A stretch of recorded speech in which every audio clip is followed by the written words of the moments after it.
Welcome to episode 6 of our Eliza Let's Analyze. We're trying to shake off our depression, and what are we going to do? We'll go to a cutting-edge mental health and wellness conference. Woohoo! It's important to note that the author of the game shows significant disdain for Eliza. He seems to show a lot of disdain for Silicon Valley in general and replacing human connections with machines in specific. But that's not relevant right now, so we're not going to go into that. He definitely shows disdain for Eliza specifically. The way he does that is he shows Eliza being grossly misused. We've already seen it misused in the first session, and we're going to see it misused continuously. Here's another example of how Eliza gets misused. It's being used as a mandatory mental health analysis tool in middle and high schools. We already know it literally cannot do that, which means that at best, Eliza is being grossly misused, and at worst, it's completely useless. We're here to catch up with our old boss, Soren, who has something to say about Eliza and about mental health tools, and it should be an interesting thing to discuss, both in-game and out-of-game. I need to remind you that I went to college and got with a concentration in AI, so I'm going to be butting in once in a while. But the things that Soren gets wrong aren't necessarily things that the author doesn't understand. It's very likely that Soren gets them wrong simply because Soren is supposed to get them wrong. One Mind 2.0, escalating the wellness revolution. No wonder Nora didn't want to come. I'm not sure I could take something like this seriously myself. Maybe that's why Soren is successful and I'm not. Am I late? It looks like the talk is already happening. This place is packed. I'll just stand at the back. So, to get back to my original point, the current state of the art is AI-driven counseling, typified by apps like Eliza. Sorry, this number is bothering me. I really love the delivery of Soren. He sounds like a psychologist, even before you realize that he is supposed to be one. He's got that slow and deliberate therapy-like voice. Let's talk about the model here for a second. He looks a little haggard. I wonder if he's okay. It all begins with data. You collect all the data you can. From base level metrics like heart rates, body temperature, blood pressure, to higher order metrics like hand movement, head movement, gaze aversion. If the client lets you, you'll want to pull from their digital life too, their message histories and email, their search histories, and online behavior. It's all potential. So it's worth noting that there are two kinds of data collection. A lot of companies don't realize this, but there's two kinds. There's research and then there's application. So when you gather data for research purposes, gathering all the data you can is not a bad idea at all. Humans will pore over the data, look for correlations, try and figure out what's going on, make sure there's no, side values that are screwing things up. But by the time you reach a production setting, you should have already figured out what the model is and what data feeds into the model to produce the corrected results. So there's no longer a reason to collect everything because that's not of any use. You're collecting a lot of crap that is of no use to you, and all that will do is gum up your database and make it so that you have to follow a lot of weird court orders and stuff. It's much more useful to only collect the data you need once you've figured out how your model works. Then you compare the client's responses to relevant data from thousands of other clients and build a model of the client's psychological state. This approach has worked well so far. Eliza is still the best and most advanced version, but that's just my personal opinion. This is a nice little double tap where he's speaking in character to the crowd, but he's also telling the player that he may not be talking about truth here. He may be giving his opinion on things. One of the things that becomes very clear later on is that nobody understands Eliza except maybe us.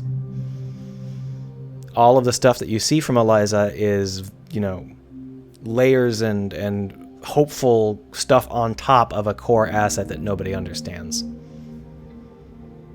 So these companies are kind of stuck halfway between research and production, and that's a really awful place to be. A lot of companies tend to end up there these days with their perpetual betas and stuff. I don't really like that. There is a lot of research overhead that you need to stop having at some point. You need some stability. Well, you can take that as my opinion, though.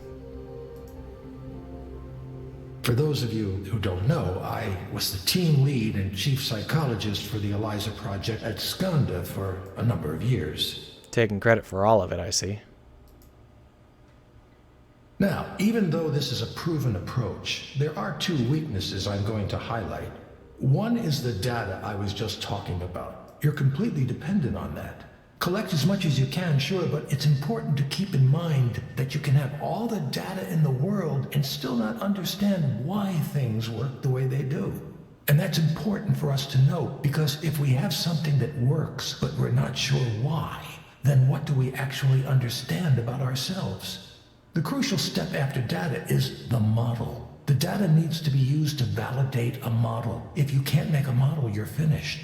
If that sounds like basic, obvious science to you, it is. But I was surprised to find out just how many people from the tech sector don't think this way.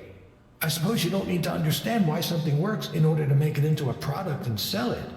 Obviously, though, if you had mastery of the underlying details, you'd be able to adjust the process and potentially make it work even I think that better. this whole session goes on just a little bit too long, but the basic idea here is that he's laying the groundwork for what Raynor will talk about.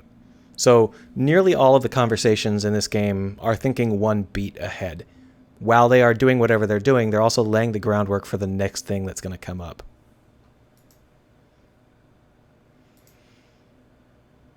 One further note while I'm discussing modeling. Many of the startups trying to address mental health right now are completely ignoring the insights provided by the field of traditional psychology. They do so at their own peril. Many of you know already, but as a brief personal aside, I was a professor of psychology before I joined the tech world.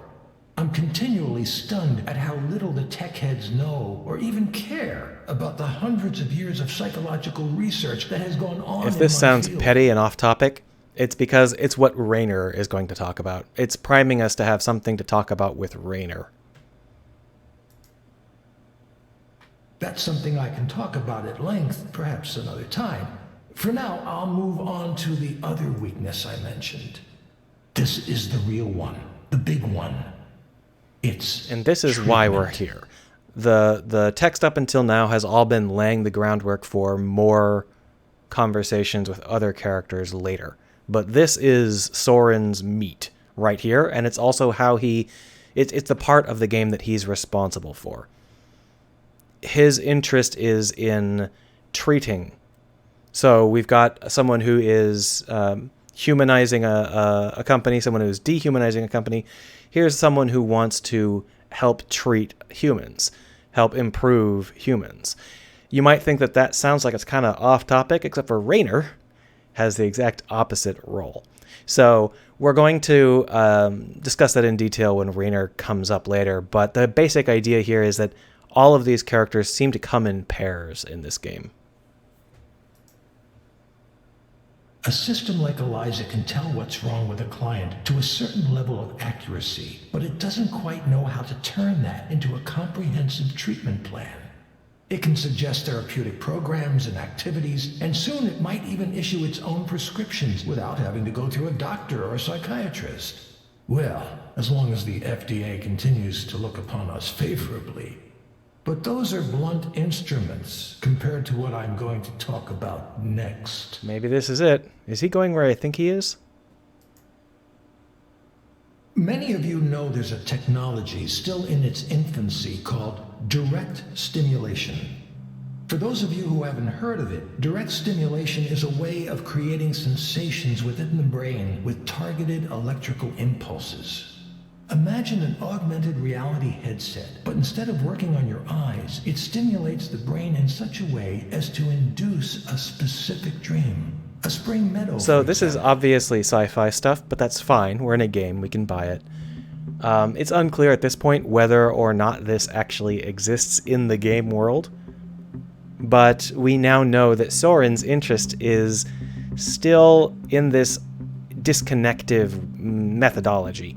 Soren isn't here to connect humans to each other. Soren is still here to figure out how to replace part of that equation with a machine. It's just that he has decided to really, really go for it. So what he's trying to do is he's trying to forge a human connection with a machine in such a way that it completely replaces the idea of a need for human connections. And I'm jumping ahead a little bit when I state it like that's the way it is, but that is the way it is. He's explicitly stating that later on in the game. So that's what he's here for. He's here to treat humans by removing the confusing connections between humans and replacing them with something painless. This sounds fantastical, I know, but progress on this technique has been occurring faster than you think. We're actually quite close to a workable demonstration model. How is that possible? Well, first of all, we only suggest an overall feeling. Your own brain does most of the work, just as it does in your dreams. It fills in all of the visual details using its own set of memories. I think this could have been condensed. It's a little long. So this is what everybody came to hear. Induced dreams via direct stimulation can contain all the therapeutic content of VR therapy without the need to create realistic graphics or other content. Instead, it harnesses the brain's creative power to dream up the situation for itself. Combine that with the insights we gain from parametric therapy systems like Eliza, and you have a complete end-to-end, fully automated system. It should be clear now that this heralds a revolution in how we treat, how we think about mental health. And with mental health challenges on the rise across the globe, it couldn't come at a more crucial time. At this point, I need to state that Soren is not a very good pitchman.